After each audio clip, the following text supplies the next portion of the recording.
तत्व किंवा त्यातले सांगितलेले जे काही मार्गदर्शक काही नियम आपल्याला सांगितलेले त्या नियमांचं पालन करून आपण आपलं जीवन कसं चांगलं करू हे याच्यामध्ये सांगितलेलं आहे.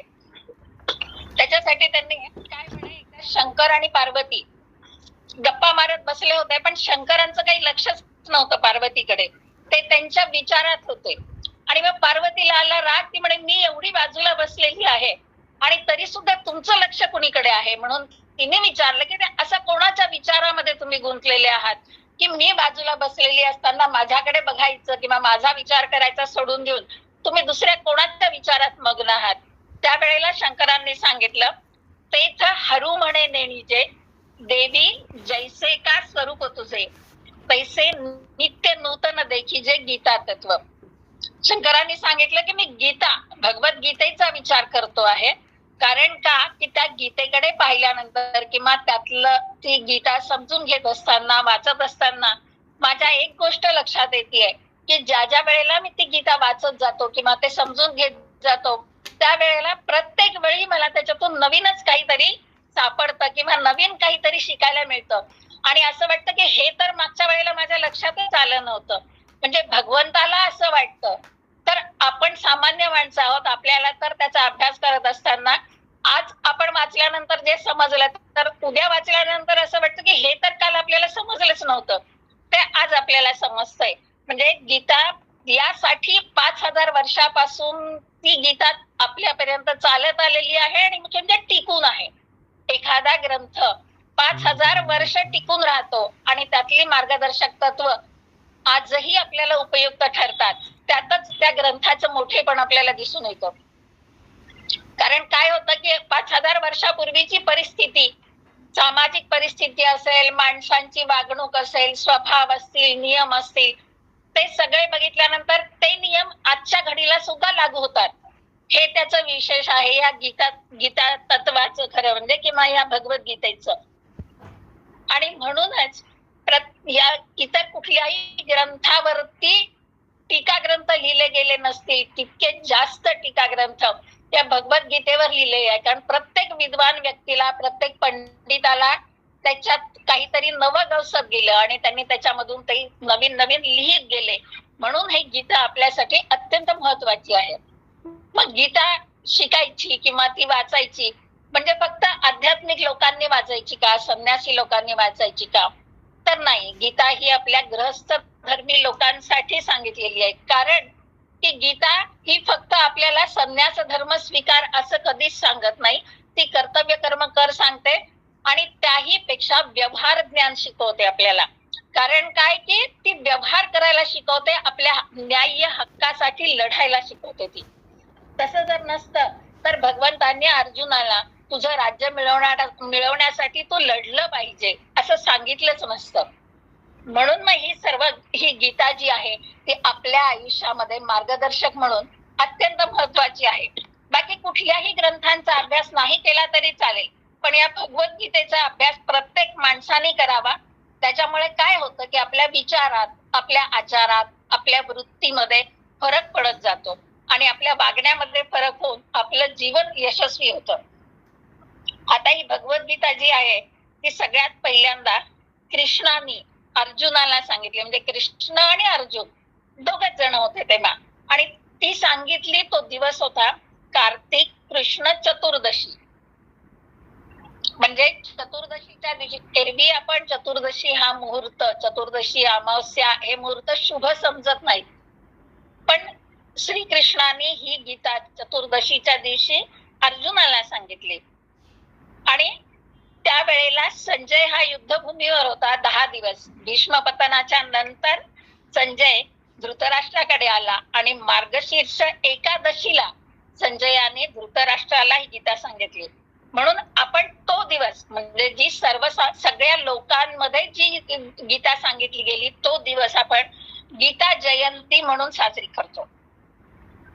आणि मग या गीता जयंतीचं महत्व आणि मग त्या दिवशी आपण गीतेचं पारायण वगैरे करतो आणि ती गीता जयंती साजरी करतो. पण फक्त पारायण करणं म्हणजे गीता जयंती साजरी करणं नाही. मग कृष्ण आणि अर्जुन यांचा जो संवाद झाला युद्धभूमीवर, आपल्याला त्याची पार्श्वभूमी माहिती आहे की महाभारतीय युद्ध झालं आणि त्या युद्धामध्ये प्रत्यक्ष युद्धभूमीवरती श्रीकृष्णाने अर्जुनाला हे गीतेचं तत्वज्ञान सांगितलं. तर तो संवाद जो झाला तो गद्य रूपामध्ये झाला, म्हणजे एकमेकांशी संभाषण. आता तुम्ही आम्ही जसं भाषण करतो त्या ह्याच्यामध्ये त्यांनी पूर्ण ते तत्वज्ञान सांगितलं. मग पुढे व्यास महर्षींनी तो जो संवाद आहे तो श्लोकबद्ध केला आणि त्यातील तत्व लोकांसमोर ठेवली. तीच ही आपली श्लोकबद्ध गीता.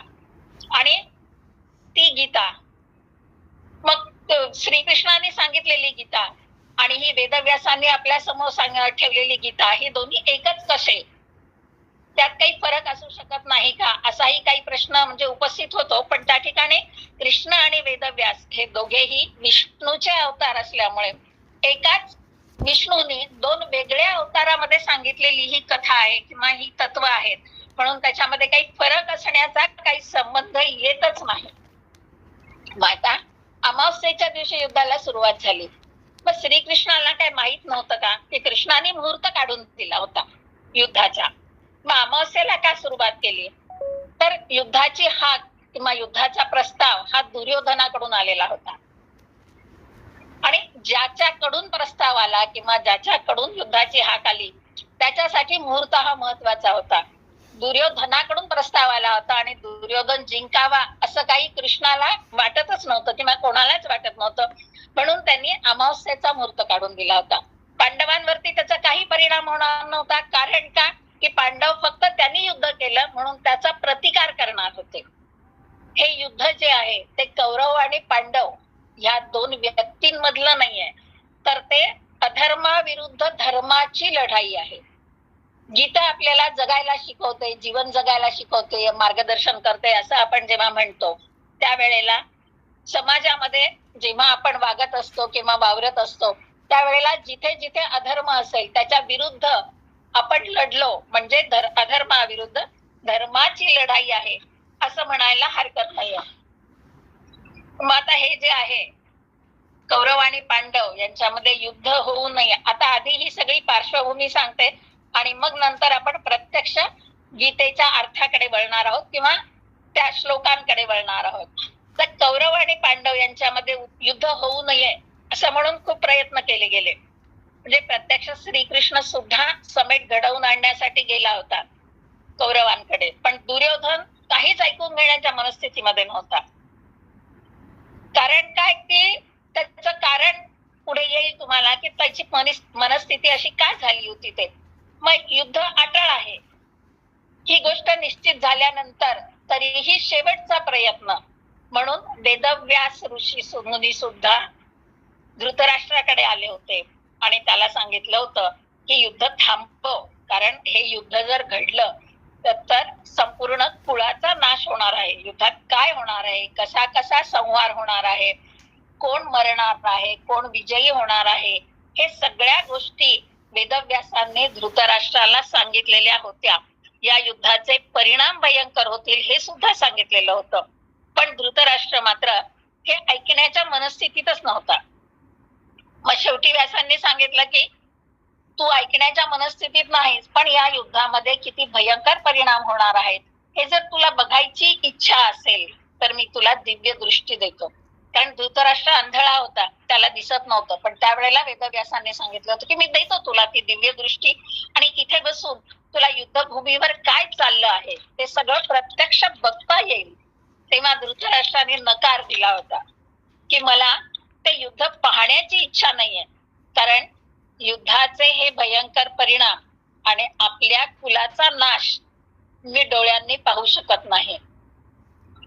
त्याला हेही माहिती होतं की आपल्या कुळाचा इथे नाश होणार आहे, म्हणून त्यांनी सांगितलं की मी नाही पाहू शकणार, तर पाहण्यापेक्षा ऐकणं सौम्य थोडस. म्हणजे एखादी गोष्ट घटना आपण प्रत्यक्ष पाहतो त्यापेक्षा कोणीतरी सांगितली तर त्याचा परिणाम थोडा कमी होतो, म्हणून मग ते वर्णन ऐकण्याची मात्र माझी इच्छा आहे असं म्हटल्यानंतर भगवंतांनी संजयाला दिव्य दृष्टी दिली आणि सांगितलं की हा संजय युद्धभूमीवरच्या सगळ्या घटना किंवा सगळ्या गोष्टी तुला इथे सांगेल.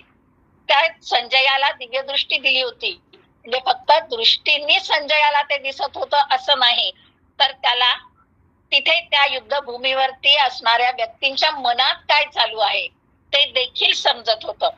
आणि अशी ही गीता जी आहे की त्या व्यक्तीच्या मनात काय चाललं आहे हे सुद्धा तो संजय जाणू शकत होता. आणि त्यांनी सांगितलं की मग हा संजय तुला त्या ठिकाणी सगळ्या युद्धभूमीवर काय घडत आहे किंवा काय घडलं ते सगळं वर्णन करून सांगेल.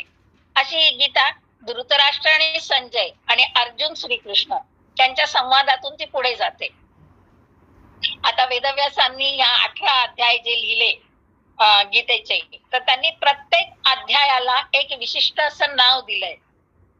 आणि ते नाव म्हणजे आपल्याला एक अध्याय संपल्यानंतर आपण शेवटी जे म्हणतो श्रीमद भगवद गीतासु उपनिषत्सु ब्रह्मविद्यायाम योगशास्त्रे श्री कृष्णार्जुन संवादे अर्जुन विषाद योगो नाम प्रथमोध्याय असं आपण म्हणतो. मग याच्यामध्ये त्यांनी दिलेलं आहे श्रीमद भगवद गीतासु उपनिषत्सु. आता हे भगवद्गीतासु आणि उपनिषत्सु हे जे आहेत हे संस्कृत मधले जे शब्द आहेत ते हे बहुवचनी रूप आहेत ते. मग गीता एकच आहे मग तरी देखील बहुवचन वापरलेलं आहे.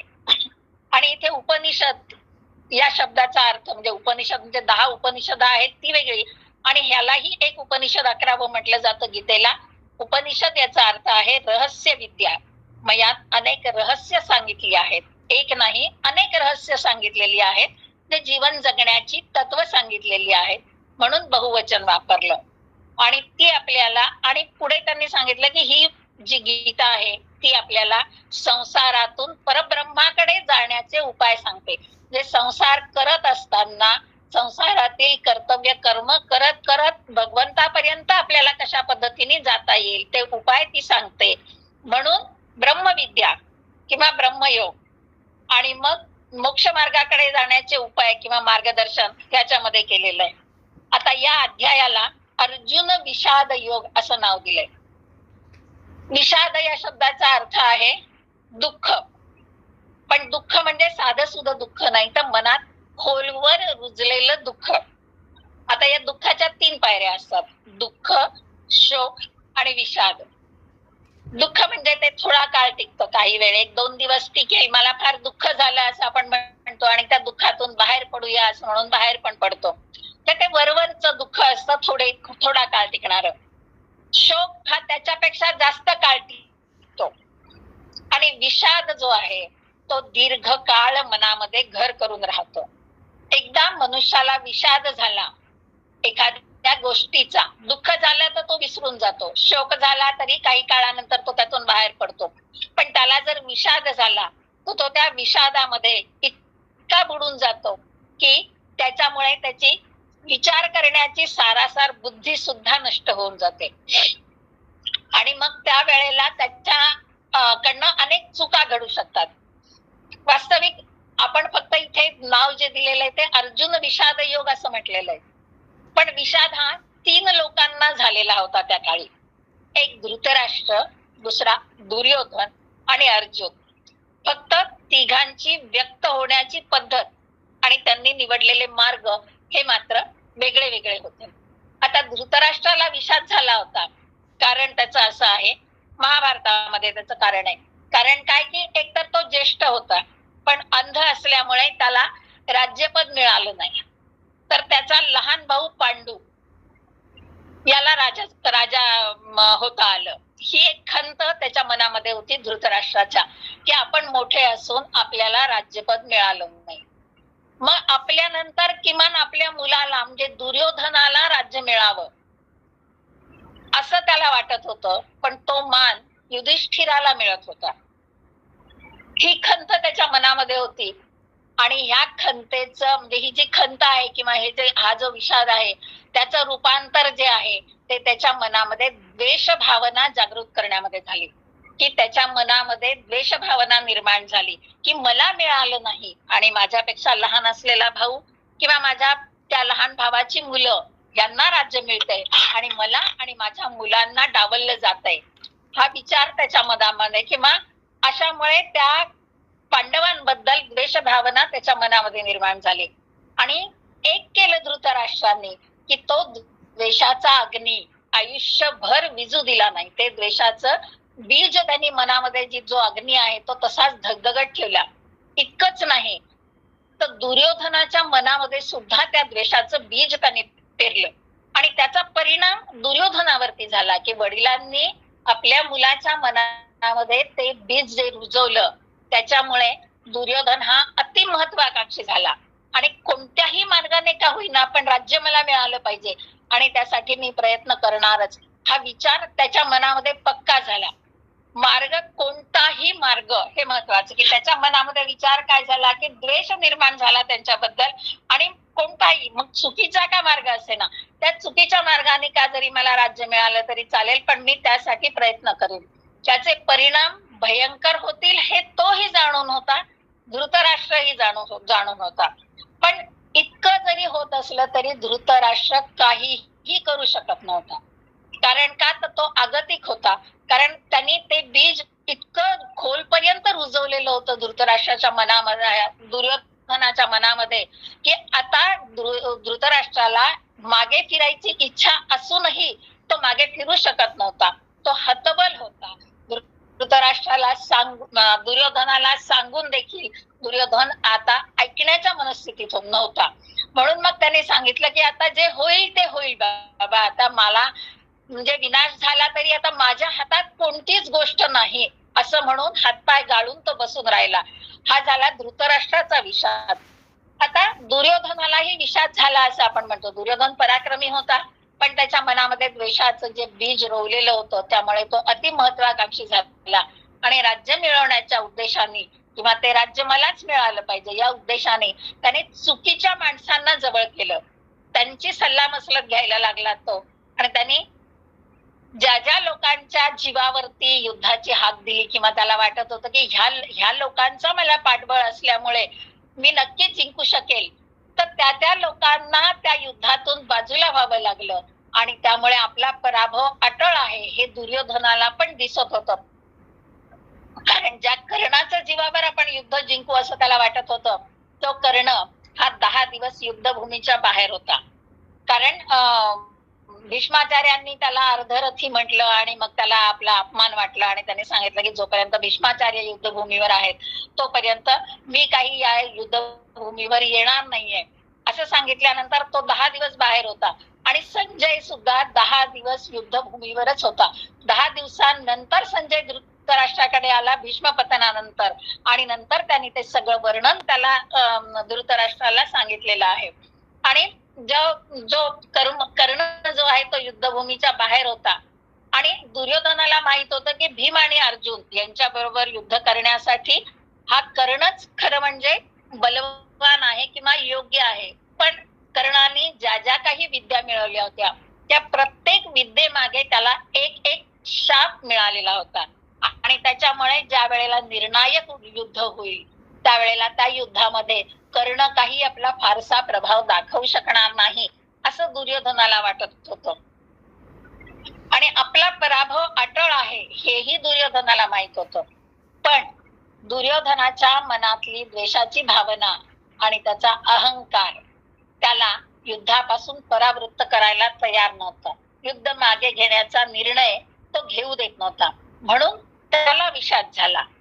आता अर्जुनाला विषाद वाटला. अर्जुनाने सांगितलं की त्यालाही विषाद वाटला. त्या अध्यायाचं नावच त्यांनी सांगितलेलं आहे की अर्जुन विषाद योग. मग अर्जुनाला विषाद का झाला त्याचं जे कारण आहे ते आता आपल्याला या अध्यायामधून जाणून घ्यायचं आहे.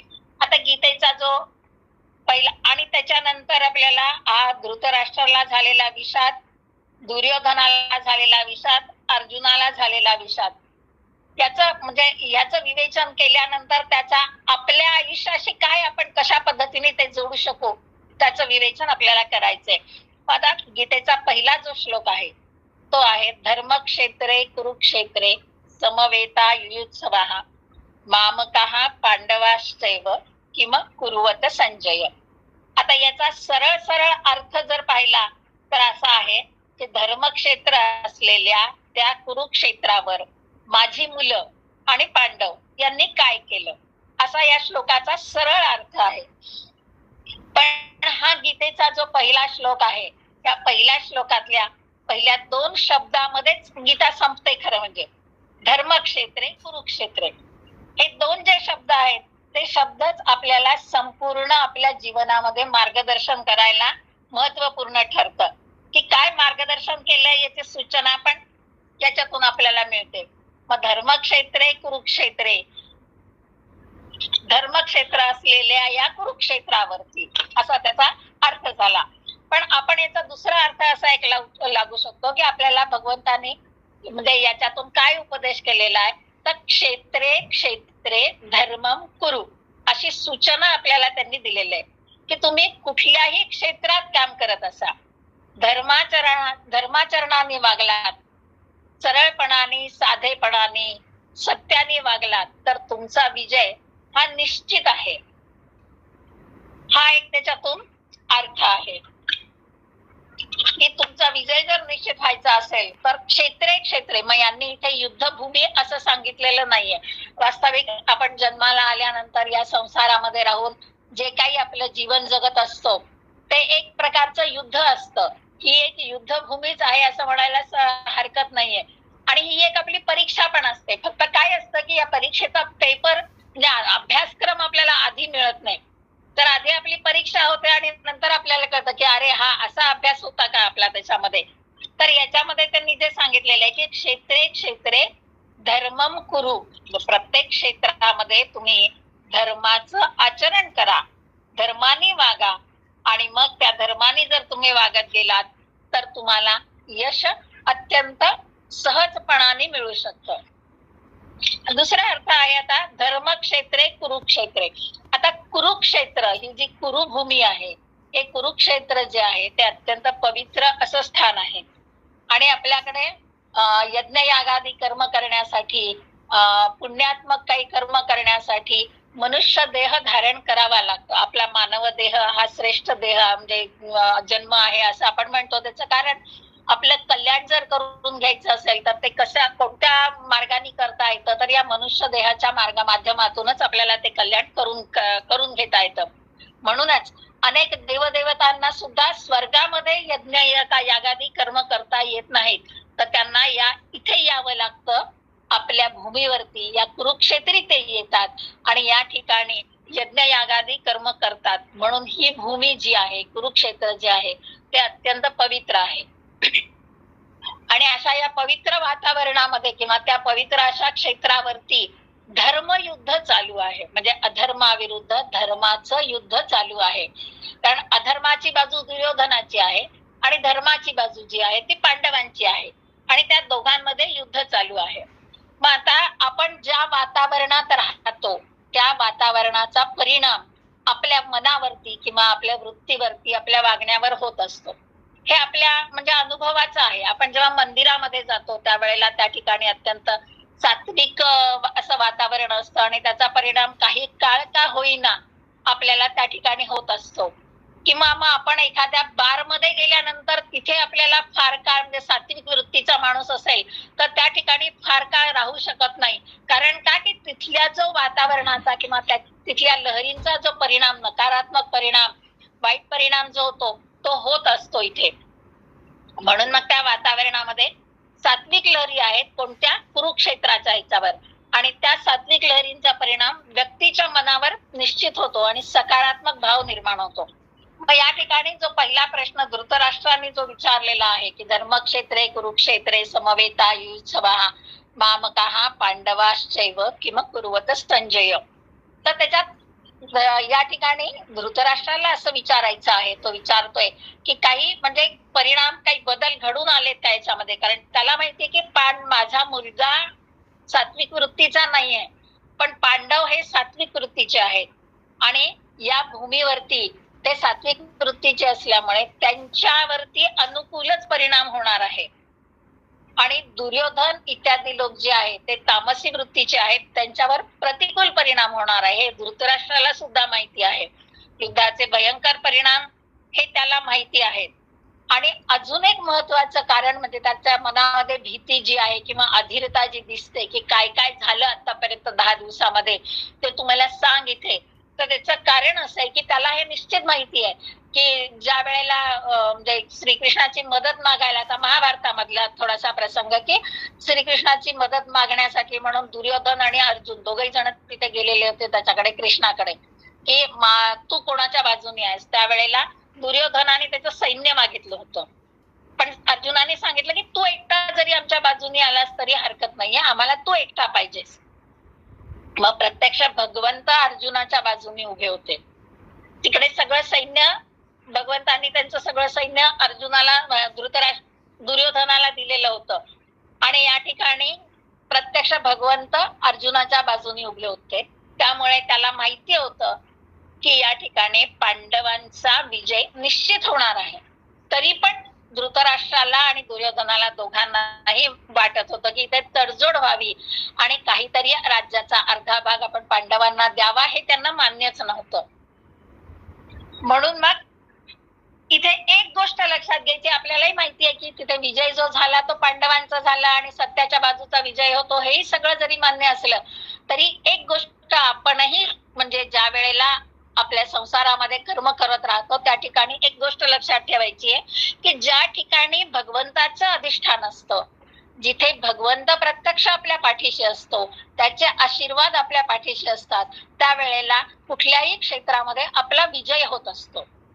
म्हणून आपल्याकडे पद्धत आहे की एखादं शुभ कार्य करायला किंवा एखादं चांगलं मोठं काम करायला आपण जातो, एखादी परीक्षा द्यायला जातो, तेव्हा आपल्याकडची मोठी माणसं सांगतात की देवाच्या पाया पडून जा, मोठ्या माणसांचा नमस्कार करून त्यांचे आशीर्वाद घेऊन जा.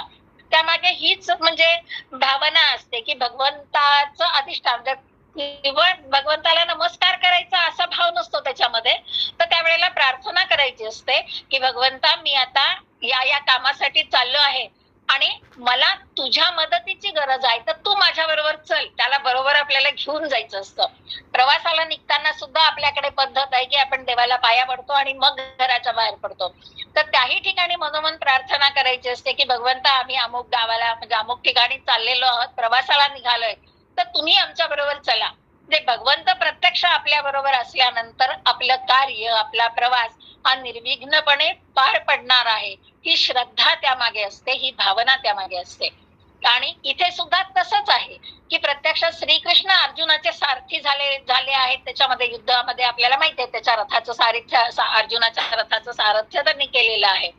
तर त्या ठिकाणी ते सारथ्य त्यांनी केलं आणि भगवंत प्रत्यक्ष त्यांच्या बाजूनी आहेत, म्हणजे त्यांचा आशीर्वाद भगवंताचा किंवा त्यांचं पाठबळ हे पांडवांच्या बाजूनी आहे, हेही निश्चित त्याला माहिती होतं धृतराष्ट्राला. आणि म्हणून धृतराष्ट्राला विषाद झाला होता, त्याला माहिती होतं की आपला विनाश होणार आहे. पण तरी देखील त्याच्या बोलण्यामधला जो भाव आहे तो मात्र त्या दोघांना एक मानत नव्हता, कौरव आणि पांडव. आणि या ठिकाणी महत्वाचा जो भाग आहे, दुर्योधनाच्या बाबतीमध्ये अहंकार आड येत होता आणि धृतराष्ट्राच्या मनामध्ये ज्या वेळेला निर्णय घ्यायची वेळ आली किंवा तडजोड करावी अशी इच्छाच अनेकांनी निर्माण केली, त्यावेळेला त्याची ममता किंवा ममत्व, आपल्या मुलांबद्दलचा प्रेमभाव त्याला ही गोष्ट करू देत नव्हता.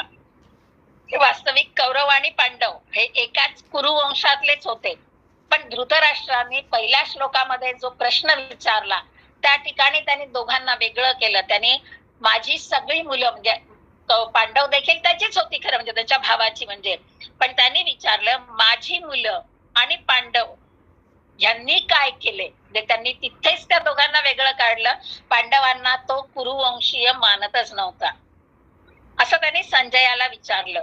म्हणजे या पहिल्या श्लोकामधून धृतराष्ट्राची मानसिकता आपल्या लक्षात येते की त्याच्या मनामध्ये आपल्या मुलांबद्दल ममत्व भावना आहे.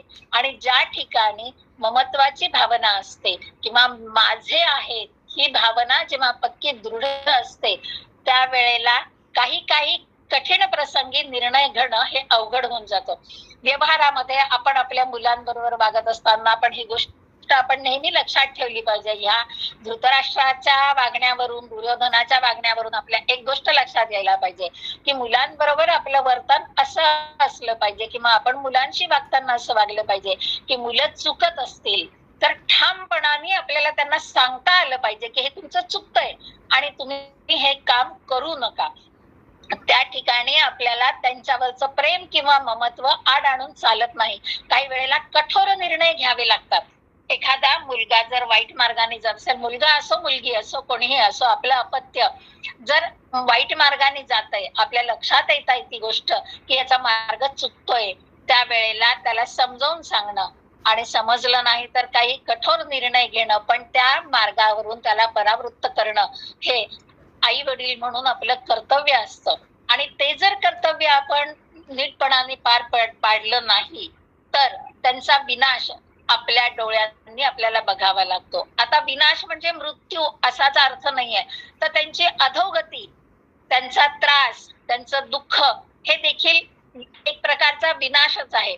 म्हणून मग या धृतराष्ट्राच्या आणि दुर्योधनाच्या वागण्यावरून आपल्याला एक गोष्ट जगत असताना लक्षात ठेवायची आहे की धृतराष्ट्र दुर्योधनावर जसा प्रकारे वागला, एकतर द्वेषाची भावना कोणाच्याही बद्दल धृतराष्ट्राच्या मनामध्ये ती द्वेष भावना होती, पण त्याने किमान दुर्योधनाच्या मनामध्ये तरी ते बीज रोवायला नको होतं, तर कदाचित भावाभावांमध्ये सख्य झालं असतं आणि दुर्योधनाने चांगल्या मनाने थोडंफार राज्य त्यांना दिलं असतं. पण धृतराष्ट्राने ते घडू दिलं नाही. त्यांनी ते प्रत्येक वेळेला त्याच्या मनामध्ये ते बीज रुजवलंच की तुझ्यावर अन्याय झाला, माझ्यावर अन्याय झाला, हे राज्य खरं म्हणजे तुझं आहे आणि तुलाच मिळायला पाहिजे होतं. म्हणून आपल्या मुलांची वाढ करत असताना किंवा त्यांना मोठं करत असताना ही गोष्ट लक्षात ठेवायची की त्यांच्या मनामध्ये कोणाबद्दलही कुठल्याही प्रकारे द्वेष भावना निर्माण होणार नाही याची काळजी घ्यायची आहे. आणि मुलं चुकत असताना काही वेळेला कठोर निर्णय घ्यावा लागला तरी तो घेऊन त्यांना योग्य मार्गावरती आणणं हे आई वडील म्हणून आपलं एक प्रथम कर्तव्य असतं खरं म्हणजे.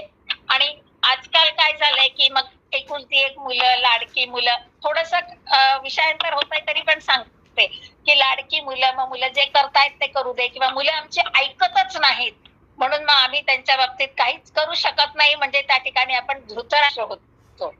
कारण धृतराष्ट्राने तेच केलं की दुर्योधन ऐकतच नाहीये. मी कितीही सांगितलं तरी त्याला पटत नाही की मग मी आता इतका पुढे आलोय की मी काहीच करू शकत नाही, आणि धृतराष्ट्र त्यावेळेला हतबल झालेला आहे. असे प्रसंग अनेकांच्या आयुष्यात, अनेक पालकांच्या आयुष्यामध्ये येतात, पण त्यावेळेला अशी हतबलता न येऊ देणं हे आपलं काम असतं आणि मुलांना योग्य मार्गदर्शन करणं हेही आपलं काम असतं.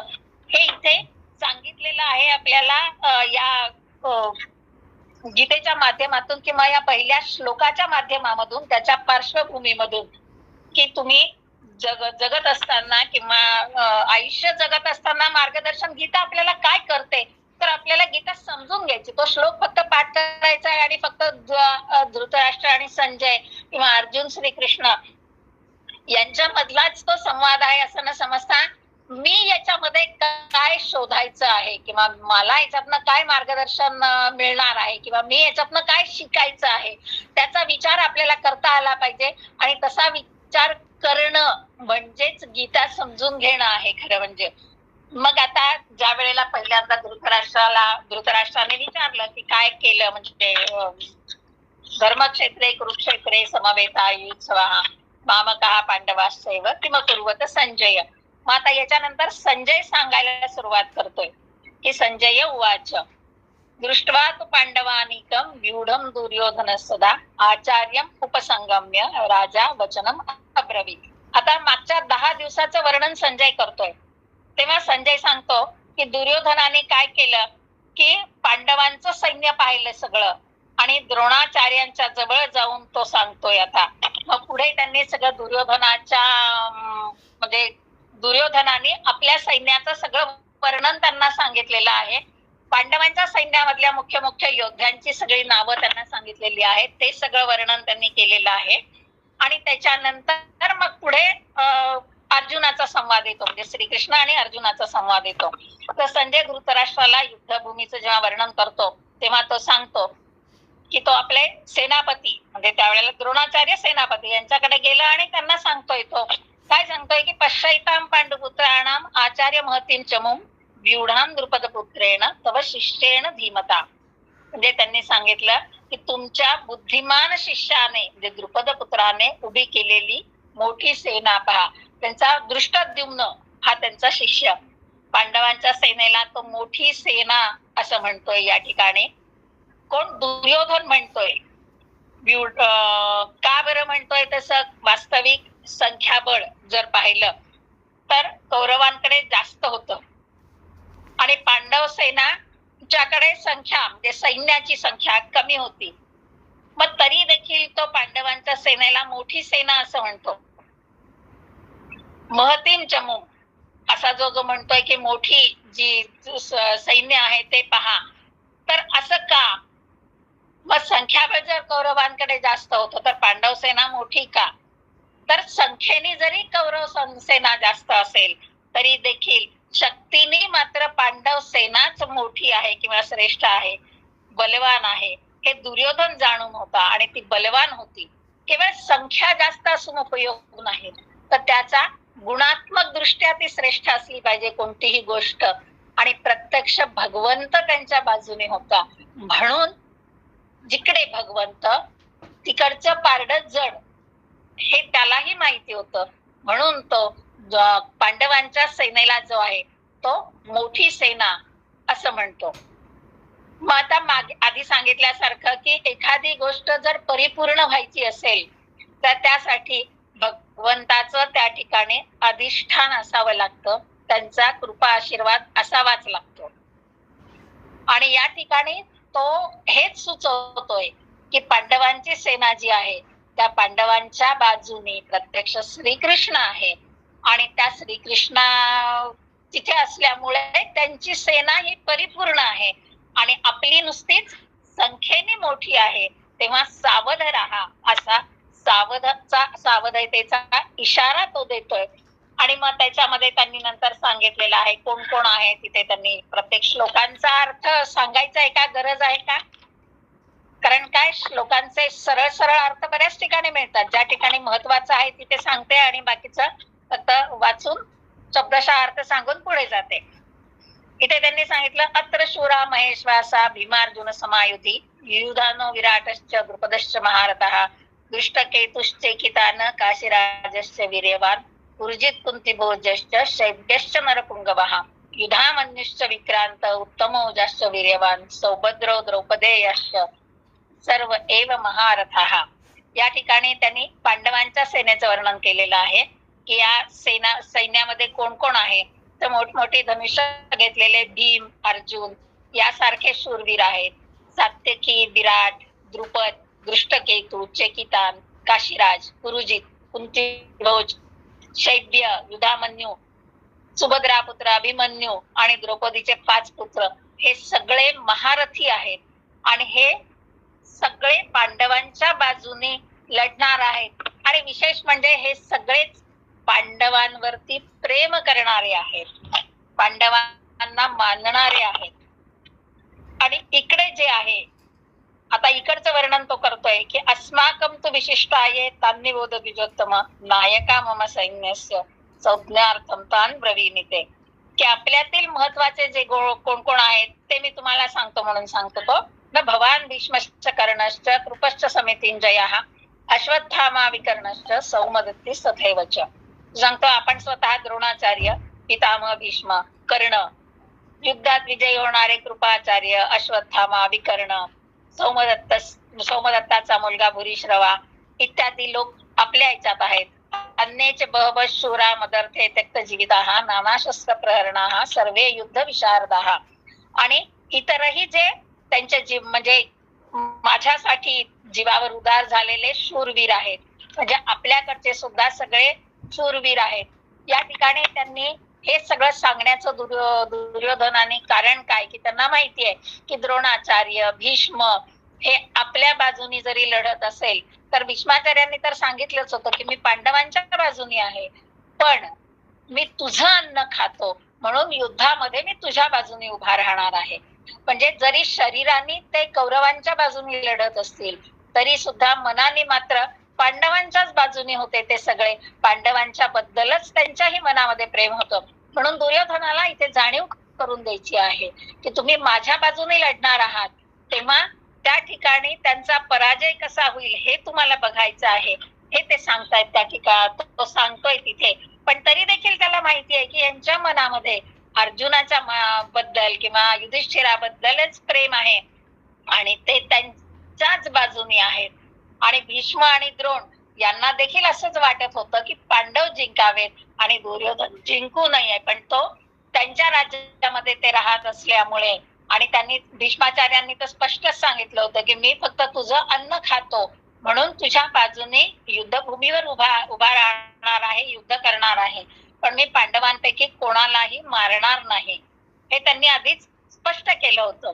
आणि पुढे ते सांगतात, तो सांगतो की अपर्याप्तम तदस्माकम बलम भीष्माविरक्षितम पर्याप्तम तिदमे तेषाम बलम भीमाविरक्षितम. या ठिकाणी ते म्हणजे सांगतात की पितामहांनी रक्षण केलेलं आमचं सैन्य विशाल आहे आणि भीमाने रक्षण केलेलं सुद्धा त्यांचं सैन्य जास्त परिपूर्ण आहे, असं तो सांगतो तिथे. याचं कारण असं आहे की पर्याप्त आणि अपर्याप्त या शब्दाचा अर्थ जो आहे ते एक अर्थ म्हणजे पर्याप्त म्हणजे या ठिकाणी खूप मोठं आणि अपर्याप्त म्हणजे पर्याप्त म्हणजे मर्यादित आणि अपर्याप्त म्हणजे अमर्यादित असं.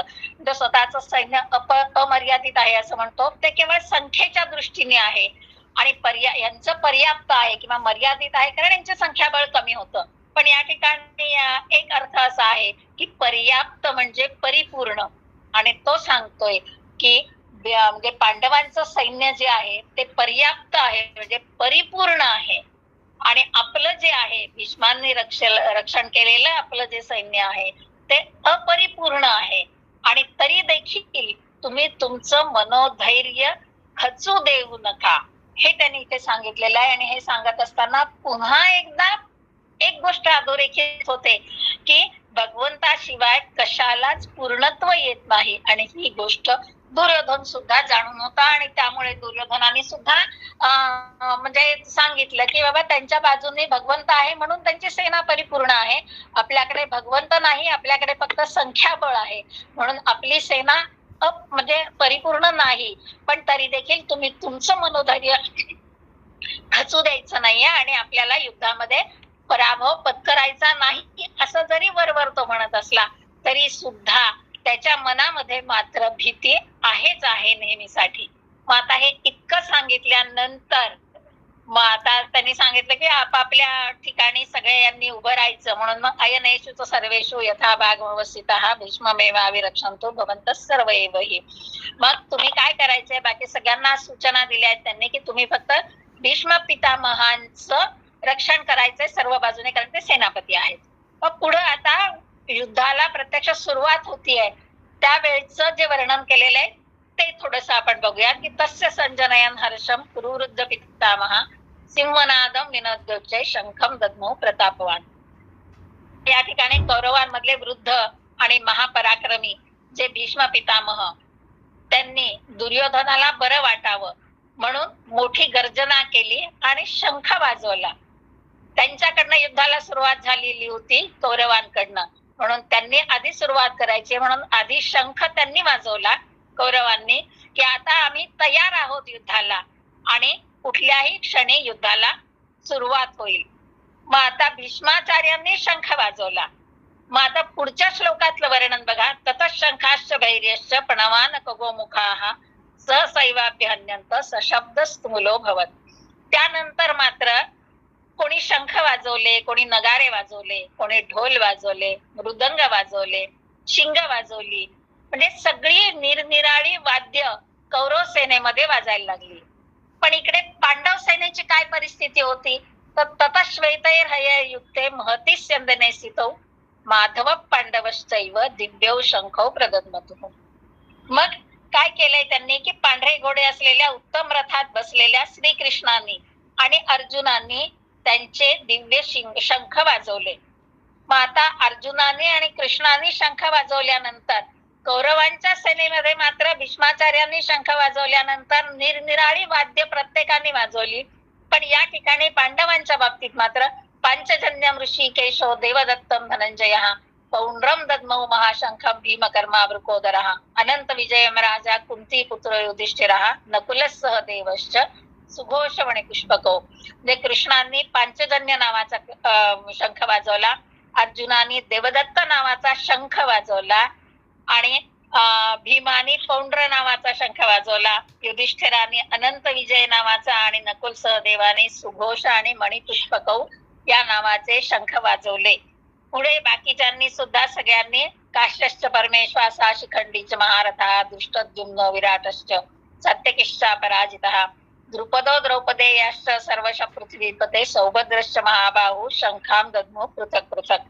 म्हणजे काशीराज, महारथी शिखंडी, दृष्टद्युम्न, विराट राजा, सात्यकी, द्रुपद राजा, द्रौपदीचे पुत्र अभिमन्यू ह्या सगळ्यांनी वेगवेगळे शंखच वाजवले. या ठिकाणी सुद्धा आपल्याला लक्षात येतंय की आपल्याला कौरवांचा पराभव झाला हे माहिती आहे, त्यांच्या वाद्य वाजवण्यामध्ये सुद्धा विसंगती आहे. आणि ज्या ठिकाणी एखाद्या समुदायामध्ये, एखाद्या कुटुंबामध्ये जर प्रत्येकाचे विचार वेगवेगळ्या दिशेला जात असतील, त्यांच्या विचारांमध्ये विसंगती असेल, तर ते कुटुंब किंवा तो समुदाय कधीही पुढे जात नाही, त्याची कायम अधोगती होते. म्हणून विचारांची सुसंगती हे जीवन जगत असताना अत्यंत आवश्यक असते. ज्या कुटुंबामध्ये सर्व कुटुंब सदस्यांचे विचार सुसंगत असतात, त्या ठिकाणी त्या कुटुंबाची प्रगती ही निश्चित असते. या ठिकाणी ही गोष्ट लक्षात येते की ज्या वेळेला शंख वाजवले सगळे, त्यावेळेला त्यांनी सांगितलं की जशी म्हणजे कौरवांच्या बाबतीत विसंगती आहे, पण यांच्या जशी वाद्य वाजवण्याच्या बाबतीमध्ये कौरवांच्या मध्ये विसंगती दिसते, तशीच त्यांच्या विचारामध्ये सुद्धा विसंगती दिसते. पण पांडव सेनेमध्ये मात्र कृष्णाने शंख वाजवला की इतरांनी पण शंखच वाजवला, इतर वाद्य कोणतीही वाजवली नाही. म्हणजे वाद्य वाजवण्यामध्ये जशी सुसंगती आहे तशीच त्यांच्या विचारात पण आहे. म्हणजे भगवंतांनी जो एक मार्ग दाखवून दिला की आपल्याला या मार्गाने जायचं आहे, तर सगळे जण त्यांच्यावरती विश्वास ठेवून त्या मार्गाने जात आहेत. आणि मग असं जेव्हा आपण करतो तेव्हा आपला विजय निश्चित असतो, हेही त्यांना माहिती आहे की त्यांच्या विचारामागून गेलो आपण तर आपला विजय निश्चित आहे, भगवंताच्या विचारामागून गेलो तर, हे पांडवांना माहित होतं. आणि तोच म्हणजे जो विचार आहे किंवा त्याचीच प्रतिक्रिया ही शंख वाजवण्यामधून दिसून येते. आणि या ठिकाणी आपल्याला काय घ्यायचं आहे, तर आपलं कुटुंब म्हणजे एक कोणीतरी व्यक्ती असं नाही, तर कुटुंबातल्या सगळ्या लोकांची प्रगती व्हावी, आपल्या कुटुंबाची भरभराट व्हावी असं जर वाटत असेल, किंवा एखादा समुदाय असेल, एखाद्या समुदायाची भरभराट व्हावी असं वाटत असेल, एखादं ऑफिस असेल तर त्या ऑफिसमध्ये जर कार्य यशस्वी व्हावं असं वाटत असेल, तर त्या ठिकाणी सगळ्यांचे विचार सुसंगत असणं हे अत्यंत महत्वाचं आहे. हे गीतेमधून आपल्याला सांगितलेलं आहे. यांच्या या कृतीमधून, कौरव आणि पांडवांच्या कृतींमधून आपल्याला ते सांगितलेलं आहे की जर तुमचे विचार सुसंगत असतील तर तुमचा विजय निश्चित आहे, तुम्हाला यश मिळणारच आहे आणि तुम्ही योग्य मार्गाने जाणारच आहात. हेच आपल्याला या ठिकाणी त्यांनी सांगितलेलं आहे. आणि पुढे मग आता याच्यानंतर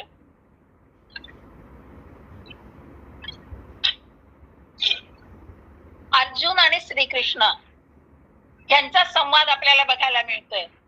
अपर्णा, केव्हा थांबायचंय मला सांग? 5:30 चालेल. चालेल का? पुढच्या मुद्द्याची थोडी प्रस्तावना करते आणि मग आपण थांबून राहिलेला अर्धा भाग पुढच्या वेळेला घेऊया. हो चालेल ना? हा, मग आता जेव्हा अशी संपूर्ण रणभूमी वाद्यांच्या आवाजाने निनादून गेली, रणभूमीवरती अशी वाद्य वाजवतात कारण त्या सैनिकांमध्ये एक उत्साह संचारावा म्हणून, आणि आता युद्ध सुरू होत आहे ह्याची ती नांदी असते म्हणून. मग असं झाल्यानंतर अर्जुन जो आहे तो अर्जुन कृष्णाला म्हणतोय, सेनयोर उभयोर मध्ये रथम स्थापय मेच्युत यावदैतान निरीक्षेहम योद्धु कामान अवस्थितान कैर्मया सह योद्धव्यम अस्मिन् रणसमुद्यमे योत्स्यमानानवेक्षेहम युद्धेत्र समानः. मग आता या ठिकाणी अर्जुन जो सांगतोय श्रीकृष्णाला, श्रीकृष्ण त्याचं सारथ्य करतोय, त्यामुळे तो सांगतोय की आता माझा रथ जो आहे अर्जुना, तू त्या दोन्ही सैन्यांच्या मध्यभागी नेऊन उभा कर. कारण काय की मला बघायचं आहे की माझ्या समोर कोण कोण आहे आणि मला कोणाविरुद्ध युद्ध करायचं आहे. तेव्हा त्या दोन्ही सैन्यांच्या मध्ये माझा रथ उभा कर असं म्हटल्यानंतर कृष्णाने दोन्ही सैन्यांच्या मध्ये अर्जुनाचा रथ नेऊन उभा केला. मग मग अर्जुनाला का असा विचार करावा लागला की बाबा अर्जुनाला माहित नव्हतं का की आपल्याला कोणाबरोबर युद्ध करायचं आहे म्हणून? माहित होतं. कोण त्या बाजूने आहे हे सुद्धा माहिती होतं आणि आपल्या बाजूने कोण आहे हे सुद्धा माहिती होतं. तरी देखील त्याच्या मनामध्ये इच्छा निर्माण झाली की मला त्या ठिकाणी बघायचं आहे की मला कोणाबरोबर युद्ध करायचं आहे. म्हणून कृष्णाने तिथे नेऊन टाकलं, तिथे रथ उभा केला आणि मग अर्जुनाने जेव्हा समोर दृष्टी टाकली शत्रू पक्षाकडे त्यावेळेला त्याला तिथे सगळे आपले लोक दिसायला लागले. आता वृत्तीमधला फरक लक्षात घ्यायचा आहे आपल्याला प्रत्येक वेळेला वागण्यामध्ये, दुर्योधनाच्या वागण्यातला, धृतराष्ट्राच्या वागण्यातल्या आणि अर्जुन युधिष्ठिराच्या वागण्यामधला, की त्यांनी जेव्हा शत्रू पक्षामध्ये दृष्टी टाकली तेव्हा त्याला पितामह, आचार्य, काका, मामा, बंधू, आपले भाऊ हे सगळे त्याला दिसायला लागले की हे तर सगळे आपले लोक आहेत आणि आपण ह्यांच्याबरोबर युद्ध करायचंय का? मग हे आधी त्याला माहिती नव्हतं का? माहिती होतं त्याला की यांच्याच विरुद्ध आपल्याला युद्ध करायचंय. पण या वेळेला प्रत्यक्ष त्यांनी जेव्हा त्यांच्याकडे पाहिलं आणि त्या सगळे लोक आपल्या विरुद्ध तिथे, आपलेच लोक आपल्या विरुद्ध तिथे उभे आहेत असं म्हटल्यानंतर प्रेमाची भावना त्याच्या मनामध्ये निर्माण झाली आणि मग त्याचं मन खचायला लागलं. इथे काय झालं की त्याला आधी प्रत्यक्ष पाहिलेलं नव्हतं, फक्त ऐकीव गोष्ट होती. म्हणजे हे यांच्या बरोबर आपल्याला युद्ध करायचंय असं माहिती होतं, पण जेव्हा प्रत्यक्ष तो क्षण येऊन ठेपला त्यावेळेला मात्र त्याचं मन खचलं आणि मग युद्धापासून दूर जाण्याची कारण इथून अर्जुन शोधायला लागला. मग आता दुर्योधन आणि अर्जुन या दोघांमधला एक भेद त्यांच्या स्वभावातला आपल्या इथे लक्षात येतोय की आपल्या लोकांना बघितल्यानंतर अर्जुनाच्या मनामध्ये करुणा दाटून आली किंवा प्रेम निर्माण झालं आणि तो त्या निश्चयापासून दूर जायला लागला. खरं म्हणजे अर्जुन पण इथे मोहग्रस्त झाला, मोहित झाला आणि दुर्योधन पण मोहग्रस्त झाला. पण दोघांची बघण्याची दृष्टी किंवा दृष्टिकोन जो आहे तो वेगळा आहे. दुर्योधनाची जी दृष्टी होती माझेपणाची किंवा मीपणा जो होता त्याच्यामध्ये काय होतं तर त्यात स्वार्थ होता. त्याला माझं म्हणजे हे राज्य माझं आहे हा मोह त्याला होता आणि तो मला मिळाला पाहिजे. ते स्वार्थी वृत्ती होती की ती दुर्योधनाची जी वृत्ती आहे ती भोग वृत्ती होती की त्याला फक्त ऐश्वर्य उपभोगायचं होतं. आणि अर्जुनाची जे माझेपणाने पाहणं होतं ते म्हणजे हे लोक माझे आहेत ही प्रेम भावना त्याच्या मनामध्ये होती आणि त्यांना मी का मारू ही त्याग भावना त्याच्या मनामध्ये होती. आणि म्हणून त्याच्या मनामध्ये, अर्जुनाच्या मनामध्ये करुणा दाटून आली की हे सगळे जर माझे लोक आहेत तर मी यांच्या विरुद्ध का लढू? केवळ राज्य मिळावं म्हणून मी लढावं का? मग मला राज्य नको असं तो पुढे सांगतोय आपल्याला. म्हणजे त्यागाची भावना अर्जुनाच्या मनामध्ये आहे आणि स्वार्थी भावना दुर्योधनाच्या मनामध्ये आहे. वास्तविक भावना दोघांची एकच आहे. कोणती? मोहाची भावना. मोह दोघांनाही झालेला आहे, दुर्योधनाला पण झाला आणि अर्जुनाला पण झाला. पण दुर्योधनाचा मोह जो आहे तो स्वार्थीपणाने व्यापलेला आहे, त्याला स्वार्थ दिसतोय त्याच्या मोहामध्ये.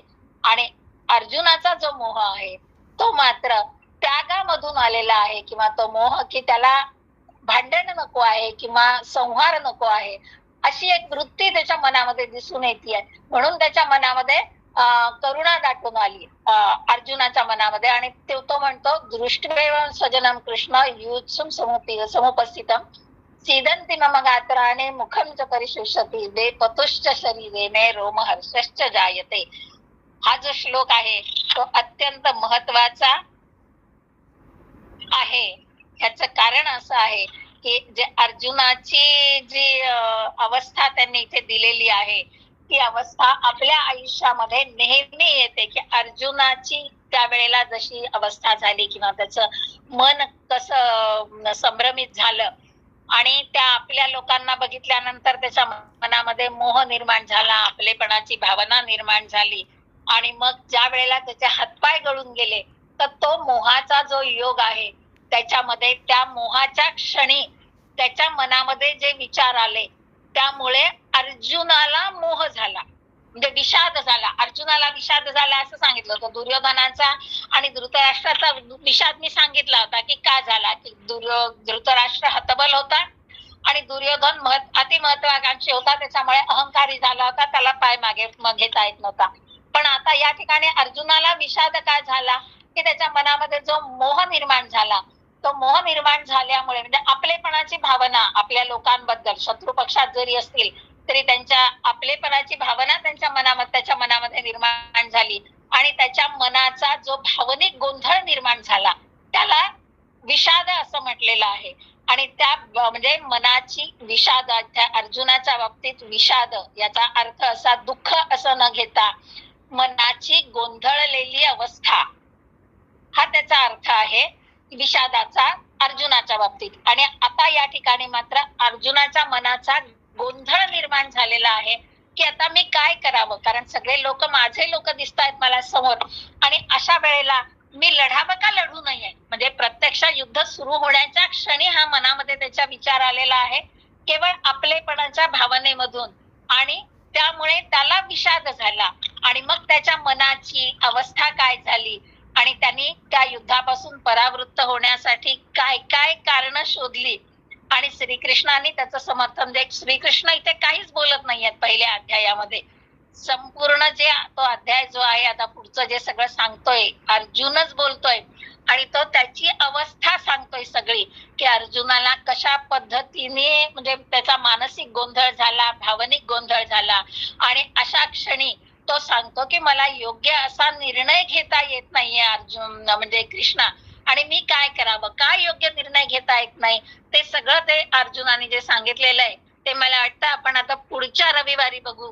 पहिल्याच रविवारी खूप जास्त सांगितलं तर ते म्हणजे जरा त्रासदायक होईल असं मला वाटतंय. तुम्हालाही आता थोडस हे वाचून समजून घेऊन जरा त्याच्यावरती विचार करायला थोडासा एक आठवडाभराचा अवधी आणि मग त्यानंतर पुढच्या वेळेला अर्जुनाची अवस्था कशी झाली आणि आपल्या आयुष्यामध्ये असे प्रसंग केव्हा केव्हा येतात हे सगळं आपण पुढच्या रविवारी बघूयात. चालेल? हो आहे ना? हो हो हरकत नाही ना? हो हरकत नाही. हा चालेल. मग आता हे आता सांगितलेलं आहे त्याच्यात तुम्ही पुन्हा गीतेचे श्लोक वाचा आणि हो. त्यामध्ये